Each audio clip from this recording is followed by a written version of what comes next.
The 18-year mystery of the death of Natalee Holloway in Aruba has seemingly been solved, and it is the person that we knew about all along. As part of a deal with federal prosecutors, Joran Sloot, the man long suspected in her murder, divulged the brutal details of her last moments during her high school graduation trip in Aruba in 2005. Natalee's mom, Beth Holloway, seemed both furious and relieved.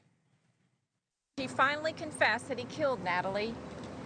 He described when and how he killed her. And he said that after killing her on the beach in Aruba, he put her into the water, and that was the last that he ever saw her. I'm satisfied knowing that he did it. He did it alone, and he disposed of her alone. In a written confession, Sloot provided the brutal specifics of Natalee's last moments when he made a sexual advance on her that was rejected. He said, "I insist," and she ends up kneeing me in the crotch. I get up on the beach and I kick her extremely hard in the face. Goes on to say she's lying down, unconscious, possibly even dead. I see a huge cinder block laying on the beach. I smash her head in with it completely. He then confessed to taking her into knee-deep water and pushing her out to sea. It's very difficult to think about. He did so as part of a guilty plea in a case where he was charged with extorting Natalee's family out of $25,000 for information on her whereabouts that turned out to be worthless. Beth Holloway, the victim of that extortion, was in court today. Today, I can tell you with certainty that after 18 years, Natalee's case is solved. As far as I'm concerned, it's over. It's over. Joran Sloot is no longer the suspect in my daughter's murder. He is the killer.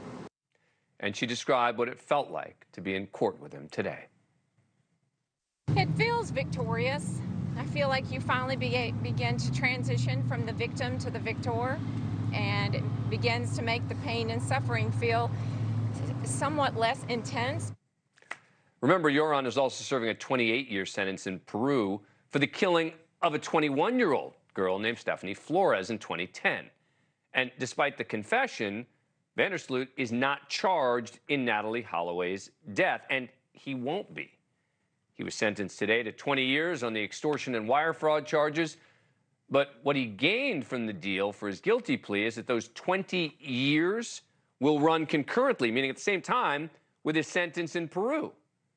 But now he'll likely be sent back to Peru to serve out that sentence where conditions like these await him. This is actually Sloot's former cell in a maximum security prison in Lima.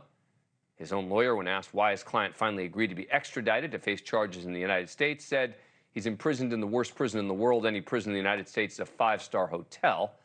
Soon he's headed back. Joining us now is Michael Whisonant.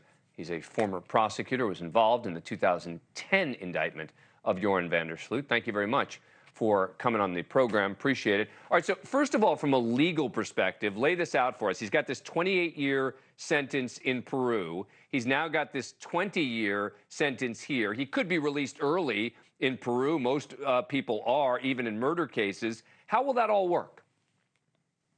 Well, he has two sentences here, both 20-year consecutive concurrent sentences. They're running concurrent with his sentence in Peru. It's my understanding that his release date in Peru is about 2045. Should he be released early there, then he would come back here to serve the balance of that 20-year sentence. And quite honestly, I'm very pleased to see that he's going to be serving 20 years in probably one of the worst prisons in the world. And explain to us why he can't be charged with murder, because that's a question I think a lot of people are going to have is, you know, why is he not being charged with murder? He just confessed to it. Absolutely. We wanted to charge him with murder here in the United States when this happened, but we simply didn't have jurisdiction because the crime occurred in the country of Aruba. So it would be up to the authorities in Aruba to charge him with homicide. It's my understanding that the law in Aruba is that there's a statute of limitations of 12 years there for murder. So that would prevent him from being charged in Aruba. And considering that he's already served roughly 11 years or so, you know, it's likely he's going to be out as a relatively young man, right? Well, I'm not sure I would say young. When you look at the conditions he's going to be living in for the next 20 years, I think that that'll age him somewhat. Well, the next 9 years, because he's already served the 11, so he's got 9 more to get to 20. Well, but I believe he received an additional sentence while he was in Peru, so that his release date was pushed back. So he'll be serving a substantial amount of time in Peru, and then if he gets out early, he'll come back here and serve time in a federal penitentiary. Got it. Michael, thank you so much for coming on the program. Appreciate it. Thank you. Thank you for watching. Go to newsnationnow.com to find News Nation on your cable provider. And don't forget to click the red subscribe button below to get more of News Nation's fact-driven, unbiased coverage.